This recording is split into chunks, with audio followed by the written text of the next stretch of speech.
When people say marriage is work, they usually mean folding laundry together while watching Netflix and occasionally saying, "I love you," over spaghetti. But when I think of work, I think of Melissa, and not in the cute, Hallmark kind of way. I mean the way you think of traffic, bureaucracy, or cleaning up after a party you never wanted to host. We've been married 9 years. 9 tidy, responsible, picture-perfect years. We have the kind of marriage people envy from a distance and pity up close. Matching credit scores, coordinated holiday cards, and exactly one fight per quarter, like we're reporting it to a board of directors. Melissa's the kind of woman who keeps a color-coded calendar. She likes order, systems, plans. And for most of our marriage, I played along. I'm Brian Reed, 41 years old. Suburban dad type, minus the kids. I manage logistics for a mid-sized distribution company in Ohio. I say manage logistics, and people's eyes glaze over, which I don't mind. I used to want to be interesting, but Melissa cured me of that. Our house looks like it came with the neighborhood, white siding, perfect lawn, a mailbox that probably cost more than my first car. Everything in our life is the kind of thing people smile at and never really ask about. We're one of those couples you see at Costco who look like they stopped talking somewhere around 2018. But it wasn't always that way. Melissa and I met at a sales conference in Pittsburgh. I was drinking watery coffee, waiting for the next panel, and she sat down next to me like she owned the chair. Witty, sharp, terrifyingly smart. I was drawn in before I even finished my coffee. We dated, we moved in, we got married. Efficiency was always our love language. No mess, no drama, just smooth, mutual approval. Until recently. It started with small things. Melissa started working later. Said she picked up a side project at work, internal data migration, whatever that means. Her phone became an extension of her hand. She used to forget it in the bathroom for hours. Now it never leaves her. She started locking the office door, which used to be where she dumped unfolded laundry and Amazon boxes. Then there was her mood, detached but overly polite. Like I was a client she was trying not to offend. She'd ask me how my day was but never wait for the answer. Intimacy became a well-organized ghost. Kisses were routine, like signing off an email. I tried to tell myself it was a phase. Burnout, maybe. Work stress. Hormones. Something boring and solvable. But the truth is, I've spent years in logistics, and if something doesn't add up, I don't ignore it. I track it. I investigate. I audit. So, I started paying attention. I started noticing the gaps. Her work events that weren't on her shared calendar. The Bluetooth connections in her car that didn't match her phone. The Apple Watch she forgot to charge one night that popped up a new text preview from someone named Charlie. Yoga. Melissa doesn't do yoga. Never has. Not even ironic goat yoga. Still, I didn't jump to conclusions. I did what any rational man who suspects his wife might be full of it would do. I got curious in an organized way. First, I made a spreadsheet. Yeah, really. Columns. Date, time out, time in, stated reason, inconsistencies, notes. 3 weeks in, patterns emerged. Thursdays, always late meetings. Fridays, client dinners. Saturdays, she was exhausted and stayed in bed until noon. I'm no private eye, but if I was, I'd be impressed. Now, here's the kicker. I didn't want to catch her. I wanted to be wrong. I wanted to find some innocuous explanation that made me feel like a jerk for doubting her. I even fantasized about her secretly planning a surprise for our anniversary. Imagine my face when the truth came out and it was a weekend trip to Napa, just the two of us, wine and laughter, and I knew you'd never cheat. But that's not where this is going. Because Melissa isn't planning a surprise. She's planning an escape. I got my confirmation in the most ridiculous way. One morning, I came downstairs and found the trash had already been taken out. Weird, because Melissa never touches the trash unless it's emotionally symbolic. But what caught my eye wasn't the empty can. It was the recycling bin. Inside, on top of a crumpled Amazon box, was a thank you card, the kind of card you buy in a 3-pack from Target. The envelope wasn't sealed. I pulled it out. It was addressed to someone named Jay. Not John. Not James. Just Jay. Inside, you made me feel seen. Thank you for reminding me who I am. No signature. Now, Melissa's handwriting is the type of thing that would make a graphologist cry tears of joy. Neat, feminine, slanted just so. I knew it was hers the second I saw it. That's when it hit me. She's not trying to hide it from me because she doesn't think she has to. She thinks I'm too safe, too trusting, too boring to look deeper. I'm the good husband. The functional adult. The guy who gets the oil changed and remembers your mother's birthday. That night, I couldn't sleep. Not from heartbreak, not yet. From clarity. The kind that sneaks up and shakes your ribs like a dog with a toy. Melissa was up to something, and I was going to find out exactly what. I didn't go snooping through her phone or follow her in a trench coat. I took a smarter route. I knew that every lie has one fatal flaw. It leaks. She thought I was a background character in her story. She's about to find out I'm the plot twist. To be continued. If you ever want to know how much someone respects you, don't look at how they treat you when they're happy. Look at what they assume you'll never notice. That's where the truth lives. It turns out Melissa thought I was blind, which made me see a hell of a lot clearer. I didn't confront her. Not yet. I wanted more. Not for drama's sake. Just facts. Concrete, stupid, boring facts. The kind that don't cry or lie or ask you to believe in feelings. That's when it happened. The library Dropbox. Let me explain. Melissa has this thing. She's addicted to being perceived as a reader. She checks out books weekly. Doesn't always read them, but she likes the receipts. Makes her feel cultured. Part of her image. Once, she told someone she was working through the National Book Award list. I found 3 of them months later in a tote bag, untouched. Every Saturday morning, she takes a short trip downtown. It's her me time, which used to mean yoga and errands, but now it's this mysterious 2-hour window that begins with a Starbucks cup and ends with her coming home smelling faintly like cinnamon and high-quality regret. 2 Saturdays ago, I followed the trail. Not her. Just the evidence she leaves behind, and believe me, Melissa leaves traces. She's neat but not careful. She's precise in a lazy way. So when she came home that Saturday and dumped a few books on the counter, I noticed something. The checkout slip. Still tucked inside one of the hardcovers. 5 books. All checked out at the main branch at 9:42 a.m. Now, here's the kicker. The slip said, return titles. 2, meaning she had returned books that day before checking out new ones. The library uses a self-service system. Return first, then check out. Thing is, she didn't take any books with her when she left that morning. I watched her walk out the door with a latte and her keys. No bag. No books. So where did those 2 returned books come from? I checked our house. I knew which ones were overdue. 2 titles, both gone from the living room shelf, Becoming and the Paris Library. Both gone. But here's the thing. I returned Becoming the week before. I'd taken it to the Dropbox during my lunch break. I remember because I'd left it in my passenger seat for 3 days and finally got fed up. Melissa hadn't read Becoming. Never even opened it. So what was it doing on the return list again? It didn't take long. I logged into our shared library account. All the records were there. Turns out she'd been checking out the same book multiple times. The same copy. That's when I noticed something bizarre. Starting 4 months ago, she'd been checking out the Paris Library every 3 weeks, almost like clockwork. Always returning it on a Saturday morning. Always checking it out again a few minutes later. No one rereads the Paris Library 4 times in a row. Trust me. So I clicked into the item details. The library system showed the copy number. Barcode ending in 0173. I jotted it down. I had a theory. A stupid, wild theory. But I'm not a man who enjoys being made a fool of. So I tested it. The following Saturday, I got up early. Told Melissa I had a 9 a.m. haircut. She didn't blink. She was on her phone, typing like her thumbs were racing. I left, circled the block, and parked across from the library parking lot. 9:32 a.m., she pulled in. No books. Just her keys, her sunglasses, and that same damn fake smile she wears like it's part of her outfit. She walked in. 2 minutes later, she came back out. Empty-handed. I waited until she left, then walked in myself. Straight to the returns kiosk. Scanned the slip I brought, nothing. Then I did what no reasonable husband should ever have to do. I walked up to the circulation desk and asked the clerk something so dumb I nearly laughed out loud saying it. Hey, I think my wife might be returning the wrong copy of a book. She's checked out the Paris Library a few times, and I just want to make sure we're not getting duplicates. The girl looked bored. Let me check. A few clicks later. Yeah, looks like she's been returning the same copy and rechecking it. Copy 0173. Got it. Out of curiosity, can I see it?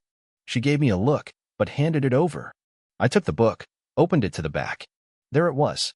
A sticky note, stuck behind the dust jacket flap. I peeled it back. Blue ink. Clean cursive. Same place next Saturday? I'll bring the wine. J. I stared at it for a full minute. That's all I needed. Melissa wasn't just cheating. She was using the public library as a drop point. No secret apps. No phones. Just a shared book, checked in and out like a baton in a race. A system so low-tech and analog it would have made a Cold War spy proud. Suddenly, everything fell into place. The fake errands. The locked office door probably storing notes or the book itself. The Saturdays where she'd come home, exhausted from errands, and collapse on the couch like she'd been working in the mines. I checked the return schedule again. Every 3 weeks. Like clockwork. And it wasn't just the Paris library. I pulled up her history. Normal People. The Nightingale. The Light We Lost. Every single book with a built-in excuse. Love stories. Affairs. Secret messages hidden in pages nobody actually reads anymore. Melissa wasn't stupid. She was calculated. But she made one mistake. She forgot who she married. I'm not loud. I don't throw fits. But I am exact. And if there's one thing I know how to do, it's trace systems. Build patterns. Connect dots. That night, I placed the book on our kitchen island. No note. Just the book. When she sighed, her face barely moved. She picked it up, smiled faintly. You reading this? I asked casually, pouring a soda. Just finished, she said. Returning it next week. I nodded. Good story. She hesitated. Yeah, I liked it. And that's when I knew she was too far gone to even care about hiding it well anymore. She had no idea I'd already emailed myself pictures of every sticky note inside. All 5.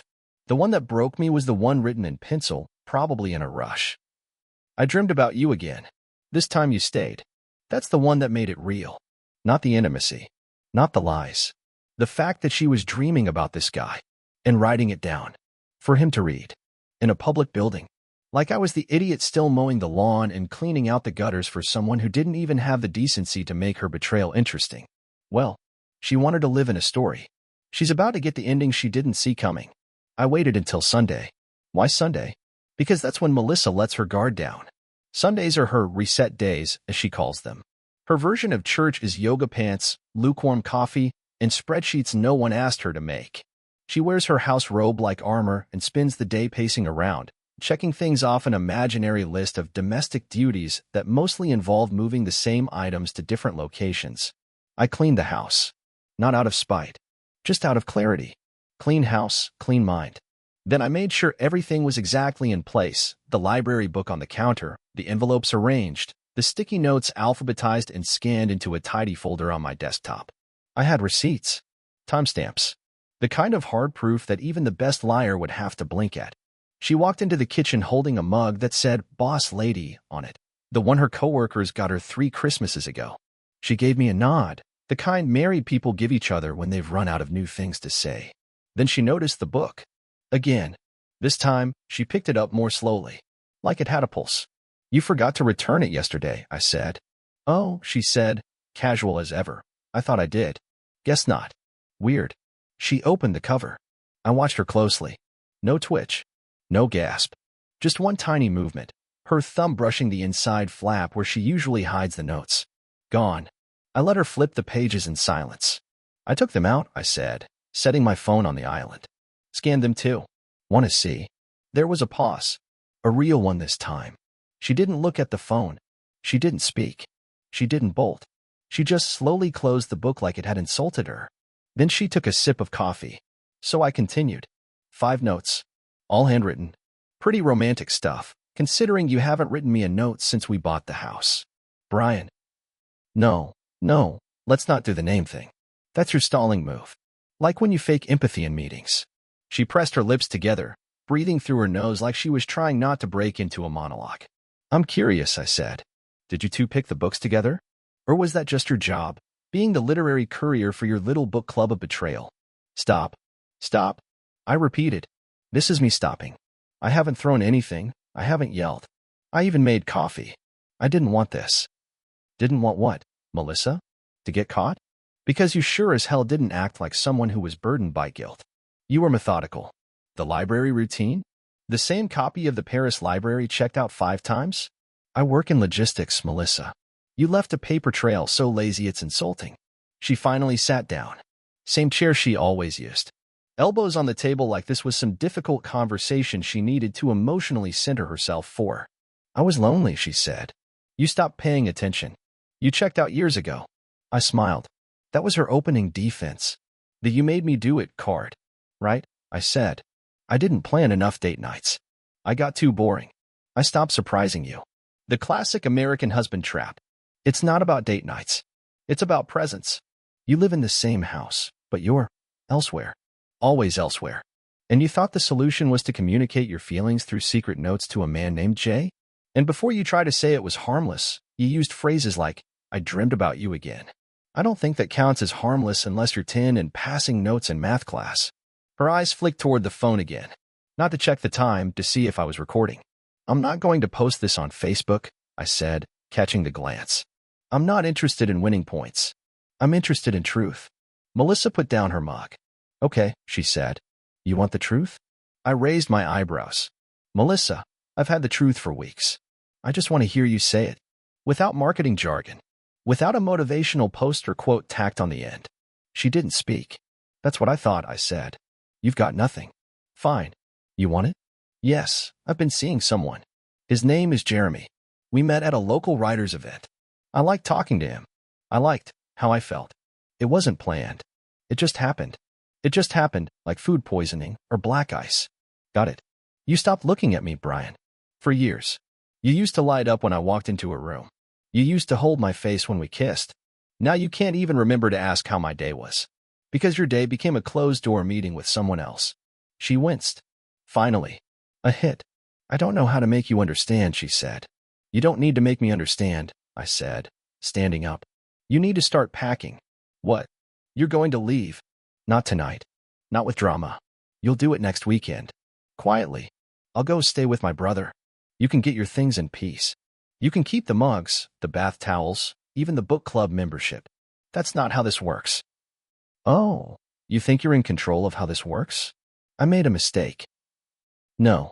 A mistake is forgetting an anniversary. A mistake is crashing my car. You ran a covert affair using the Dewey Decimal System and a fake interest in historical fiction. You do not get to walk back in here and rewrite the narrative. Her face stiffened. Not crying. Not angry. Just stuck. Like someone had finally shut down her operating system. Who told you love was supposed to be constant validation? I asked. Who told you the moment you got bored, you were entitled to romance from someone else without canceling the first subscription? She sat back in the chair like it was holding her up. I didn't expect it to go this far, she said. Of course not. People like you never do. You think the rules are for everyone else. You think you're the protagonist of some great, misunderstood love story where you had to chase happiness because the spreadsheet husband stopped being exciting. It's more complicated than that. No, it really isn't. I picked up my keys. You'll get the papers next week. I've already got the lawyer lined up. We're going to do this clean. You don't get to cry your way into a delay. Brian. She was trying the softer tone now. The one she uses when she wants a refund or a second chance. You're still my husband. No, I was your placeholder. And with that, I walked out. Not to scream into the air. Not to drive somewhere dramatic. Just to go get dinner. Because for the first time in years, I had an appetite. Here's the thing nobody tells you about revenge. If it feels good, you're doing it wrong. Real revenge, the kind that actually leaves a mark, doesn't come from screaming or smashing plates or burning someone's favorite hoodie. Real revenge is clean. It's surgical. It's when you make someone see themselves with a kind of clarity they've spent years avoiding. So I didn't yell. I didn't post anything. I didn't even change the locks. I just started planning like it was a project at work. And for the first time in a long time, I felt awake. Step 1 was visibility. Melissa always loved being admired. Social media, brunch circles, performance reviews, if there was applause, she'd find a way to walk into it. So I gave her exactly what she loved. Attention. I waited until Monday morning, her favorite day, to post some inspirational nonsense about grinding and showing up for yourself. She was still in the house, pretending things were tense but manageable. A mutual Cold War. She'd make coffee and sit across from me like we were in a very slow hostage negotiation. While she posted something about choosing your energy, I made my move. I opened a shared doc. Titled it, Exit Strategy, Melissa. Gave her editing access. Inside were 3 folders. Property division. Financial disclosure. Personal notes. Just naming them was enough. I saw her eyes flicker when the doc notification hit her inbox. She glanced at her phone like it had delivered a threat. I didn't say a word. Just sipped my coffee and waited. At 9:13 a.m., I watched the little green dot appear next to her name in the dock. She clicked the personal notes folder first. That's where it began. Inside was a single PDF, a scan letter. Not typed, handwritten. Mine. It started simple. Melissa, you once told me you felt invisible in this marriage. That I stopped seeing you. Maybe I did. But here's what you never asked. Did I want to see you? I laid it out, line by line. Not a rant. Not a pity party. A list. The real her. The one behind the curated brunch photos and fake empathy. The Melissa who rolled her eyes at my sister's job, called retail workers unmotivated, and once returned a wedding gift because it came from Target. I didn't exaggerate. I didn't embellish. I just described her like a case file. Then I ended with this. The difference between us isn't that you cheated. It's that I waited for you to grow. You waited for someone else to notice you. I used to think you were brilliant. Now I think you're deeply ordinary, and that's the worst thing I could say to you. She closed the file in under 30 seconds. Sat there, breathing shallow. But still, she said nothing. She thought silence was her power move. She had no idea how much silence I had left in the tank. By Tuesday, the doc had been updated, by me. The financial disclosure folder was now populated with spreadsheets. Everything labeled. Every joint account, every line of credit, every auto debit. I even included screenshots of all the balances. Melissa prided herself on being financially aware. In reality, I handled everything. She once asked me if escrow was a company. She opened the files one by one. She was realizing how little she actually knew about her own life. I gave her read-only access. She couldn't make edits. She couldn't hide the gaps. She said nothing. But she didn't post her usual Wellness Wednesday quote either. That night, she cooked. For the first time in months. Thought I'd make something, she said, setting down a bowl of pasta she used to make back when we were dating. I didn't touch it. I'm not hungry, I said. That was it. I could feel her waiting for me to soften. To start some tired version of we could fix this. But I didn't give her that out. I was done being a rehab center for people with clarity issues. Wednesday morning, I made the real move. I drafted an email, clean, short, professional, and sent it to our realtor. Subject line, change in living arrangements. I BCC'd Melissa. The body was simple. Hi, Marie.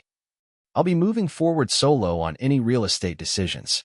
Melissa and I are separating. Please remove her from future correspondence. No messy disclosures. No drama. Just removal. That afternoon, Melissa tried. It started with the soft sell. I read the notes, she said. You didn't have to be cruel. I looked up from my laptop. That wasn't cruel. That was accurate. Her voice shifted. You've made your point, Brian. I messed up. But don't act like this wasn't years in the making. There it is, I said. The shared blame strategy. You can cheat, and I can be emotionally absent, and suddenly we're just co-authors in a sad novel. I'm not asking to undo what happened. You're not asking anything. You're just trying to control the exit. She swallowed that one. I shut the laptop. I know about the lease, I said. Her eyes widened. You and Jeremy. You applied for a 2-bedroom over on Haverford. Lease starts next month. You put down your maiden name. Real subtle. That was the final crack. Her face shifted, not just surprise. Panic.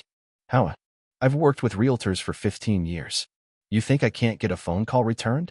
She opened her mouth to argue. Closed it. Then finally, honesty. Not noble honesty, defeated honesty. Jeremy ended it. Of course he did, I said. Men like that don't do the hard part. They just flirt until reality shows up, then disappear. You weren't a soulmate. You were an escape hatch. Tears welled up. Finally. But I wasn't interested in tears. I was interested in outcomes. So I gave her the final piece. I told my parents, my sister, everyone. I told them the truth. Not to shame you. Just so you wouldn't be able to write your own version of this after you left. Why? She asked, voice cracking. Because I'm done being edited, I said. Then I handed her a single manila envelope. Inside, the lease to my new apartment. Clean, quiet, no shared walls. She opened it like it might explode. You're leaving, she whispered. No, I said. You already did. I'm just making it official. She reached out, touched my arm. You don't mean that. I do, I said. But even if I didn't, you taught me not to stay when I feel unseen. I left that night. Quiet. No packed bags. Just a backpack, my keys, And the one photo I actually cared about, the one of my dad and me at the Reds game when I was 10. Everything else? She could keep it. The house, the coffee mugs, even the Paris library. Let her return it one last time. Alone. It had been 4 weeks since I left. I'd been living in my one-bedroom apartment over the hardware store on Briar Road. Not glamorous, not bad. Just clean. Quiet. Mine. I hadn't spoken to Melissa directly since the night I handed her the lease. No calls, no texts, no digital trail. She'd emailed once about paperwork, and I responded with a PDF and no pleasantries. It was fine. Until she asked to meet. Not in a weepy, dramatic way. She didn't beg. She just sent a short email. Subject, one conversation. Just that. Body, I owe you one. You can pick the place. You deserve that. I stared at the screen for 5 minutes. She was right. She did owe me one. I chose our old spot, the lakeside coffee shop near the trail, the one we used to hit every Sunday back when we still had a routine worth having. Neutral ground. Not a place either of us could call ours anymore. I got there 5 minutes early. She showed up 5 minutes late. Still punctual in her own manipulative way. She wore the same navy coat she'd worn the day I proposed. I couldn't tell if that was a coincidence or a ploy. Her hair was pulled back. No makeup. Minimal jewelry. She looked like someone doing a very curated impression of sincerity. She sat down across from me. Said nothing for a few seconds. Then, "Hi. Hey. Thanks for coming. You asked?" I showed up. Let's not romanticize it. She flinched, but nodded. A waitress brought waters. Neither of us ordered anything. We were those people now, the ones who sit in cafes not to connect, but to autopsy the death of something neither could revive. "I've been thinking a lot," she said. "Let me stop you right there," I replied. "Let's make an agreement. No nostalgia. No, remember when. No trying to make this into some tragic love story that ended because life got hard. It didn't get hard, Melissa. It got inconvenient. And you bailed." She blinked. "Okay." I leaned back in my chair. "Good. Now say what you need to say." She folded her hands on the table like she was preparing to defend herself in court. "I didn't handle anything right," she said. "I betrayed you. I did it in a way that wasn't just hurtful, it was cowardly. And I thought maybe if I stayed quiet long enough, you'd meet me halfway." I laughed once. Sharp. Dry. Halfway? Between betrayal and what? She didn't answer that. "I wasn't trying to replace you," she said. I leaned in, hands clasped. "Then what were you doing?" "I was chasing a version of myself that didn't exist. I thought maybe, if I could feel new again, I could fix everything. And instead, you found someone else. Snuck around. Used library books as carrier pigeons. Tell me, Melissa, was that the plan from the beginning? Or did you just like the feeling of doing something beneath you?" She didn't blink. "I didn't plan any of it. That's what makes it worse." The silence stretched. "I was unhappy," she said quietly. "And I blamed you because it was easier than admitting I didn't like who I was becoming." I nodded. "So you found someone who made you feel less mediocre." Her mouth opened. Closed. She didn't deny it. "You were never boring, Brian. That's the first lie you've told today." She shifted in her chair. I could tell she wanted to correct me, to offer some kind of poetic rebuttal. But she didn't. I took a breath. "Let me tell you what really hurt. It wasn't the cheating. People cheat. It's pathetic, but it happens. What hurt was that you assumed I'd never know. That I was too dull or too trusting or too safe to ever see it. You underestimated me in your pursuit of feeling superior." She looked down. "No, look at me," I said. She did. "You wanted to be rescued from your own boredom, and instead of doing the work, you looked for someone who'd do it for you. And you know what? I don't even hate you for it anymore. I just feel sorry for you." Tears welled in her eyes, but they didn't fall. "Don't cry," I said. "Not here. Not now. You don't get to leak guilt and call it redemption." She sniffed once. Collected herself. "I just needed to say it to your face," she said. "That I see it now. That you were better to me than I ever was to you." I shrugged. "You don't get points for late realization." The waitress passed by. Asked if we wanted anything. I shook my head. Melissa muttered something. The waitress walked away. "Do you love him?" I asked suddenly. She blinked. "Who?" "Jeremy." She paused. "No." "Then what was it all for?" Melissa hesitated, then said, "Because he looked at me like I mattered. Even if it was fake. Even if it was temporary." "That's the saddest thing you've ever said," I replied. "I know." We sat in silence for a while. "You're not going to get a redemption arc, Melissa," I said. There's no version of this where you get to be the woman who made a mistake but found herself. You're the woman who burned down a good thing because it wasn't exciting enough. I'm not asking for a second chance. You wouldn't get one even if you did. She nodded slowly. Then she pulled something out of her bag. A photo. Us. 5 years ago, at the lake. One of the only candid shots we ever liked, her laughing, me looking at her like she was the only thing that mattered. She slid it across the table. I found it in a drawer, she said. Figured you'd want it. I looked down at it. Then back at her. I don't. You sure? Yeah. I like the version of me who existed after that photo more. Melissa looked like she was going to say something else. Instead, she stood up. I hope you find someone who sees you clearly. I already do, I said. Me. She nodded again. Goodbye, Brian. Take care of yourself, Melissa. She walked out. Didn't look back. I waited 5 minutes, then left. The air outside was cold. Crisp. The kind of chill that doesn't numb you, just wakes you up. I walked to my car, slid into the seat, and exhaled. I didn't feel victorious. I felt done. And that's all I ever wanted. There's this thing people say after a breakup. I just want closure. It sounds neat. Tidy.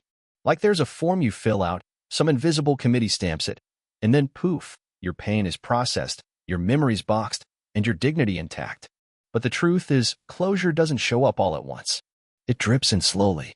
It's not a clean break. It's a series of small moments where you realize, finally, you're not going back. For me, it started with the noise. Not emotional noise. Literal. The old guy upstairs from my new apartment runs a woodworking saw at 6:45 a.m. every Tuesday. No explanation. Just buzzes through planks like he's building a tiny ark for squirrels. First couple weeks, it drove me crazy. Now, I wake up before it. Make coffee. Sit by the window. The bus starts, and I let it hum in the background while I watch the parking lot fill with people who don't know anything about me. It's perfect. No one here knows I was cheated on. No one here knows I used to be a husband who thought consistency was enough. No one here knows that my ex-wife once said the word soulmate during a couples therapy session like she actually meant it. And I'm not going to correct them, because I'm not that version of myself anymore. The divorce went through quickly. Clean. My lawyer was sharp. Hers was overpriced and predictable. Melissa didn't contest anything. I think by that point, even she realized she'd already lost more than a courtroom could tally. We sold the house. I let her keep the car. I was never attached to it. She tried to negotiate for the espresso machine. I laughed. Let her have it. She needed something to keep brewing distractions. I kept the baseball glove. The one my dad gave me. And my dignity. The only two things in that whole place that mattered. The funny thing about surviving betrayal is that people either want you to be inspiring or broken. You're either a phoenix or a tragedy. Nobody has room for the in-between. But that's where I live now. In-between. Some days I feel like I could run a marathon fueled entirely by quiet rage and sarcasm. Other days I walk past couples on the street and feel this weird numbing, like remembering a dream you woke up from too early. I don't date yet. Not seriously. I'm not afraid of it. I just don't need it to prove anything. Every now and then, people ask. Coworkers. Friends. So, are you seeing anyone? Yeah, I'm seeing myself. Every day. And I'm a hell of a lot more interesting than I thought. I picked up a new routine. Not one of those dramatic, I went to Italy to find myself stories. Just simple changes. I started running again. Bought real furniture instead of the fake, we're a grown-up couple kind. Found a used armchair with a tear in the side and refused to fix it. It's honest. It's mine.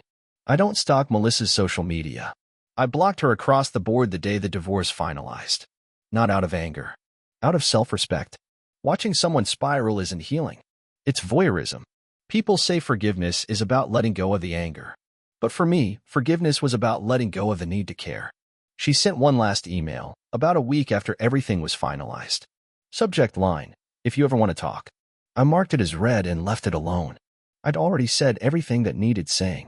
Sometimes silence is the most eloquent goodbye. I saw her once after that. Random run-in. Grocery store. She was in the frozen foods aisle. I caught the back of her head first, that haircut she always did when she wanted to feel renewed. She turned around, saw me, paused. I gave a polite nod. She opened her mouth like she might say something. I walked past her. Didn't break stride. She stood there for a second, then looked down at her cart like it could explain what just happened. That was the moment I realized something. She didn't matter anymore. Not in the angry way. Not in the dramatic, I'm so over it way. Just in this she's not part of my life way. It's a strange kind of peace. The kind that doesn't announce itself. You just wake up one day and realize you don't think about them when you hear a certain song or see their favorite coffee. They become background static. And you? You become the main story again. One night, about a month after the divorce, I had dinner with my brother. We were sitting in a little bar downtown, watching a baseball game we didn't really care about, eating wings we definitely did. At one point, he looked over and said, "You seem lighter." I nodded. "I am." "What changed?" She stopped matching. He clinked his glass against mine. Didn't press further. He understood. And maybe that's the point. Closure isn't a conversation. It's not even forgiveness. It's walking into your apartment at the end of a long day, setting down your keys, and realizing the silence isn't empty, it's peaceful. It's not about getting back what you lost. It's about remembering what you still have. And what I have now is mine. No secrets. No quiet betrayals in the form of library books and passive-aggressive dinner silences. Just a man in his 40s, learning how to build something honest again. One honest morning at a time. I'm not healed, but I'm home. And this time, I'm the only one holding the key. The end. Subscribe to the channel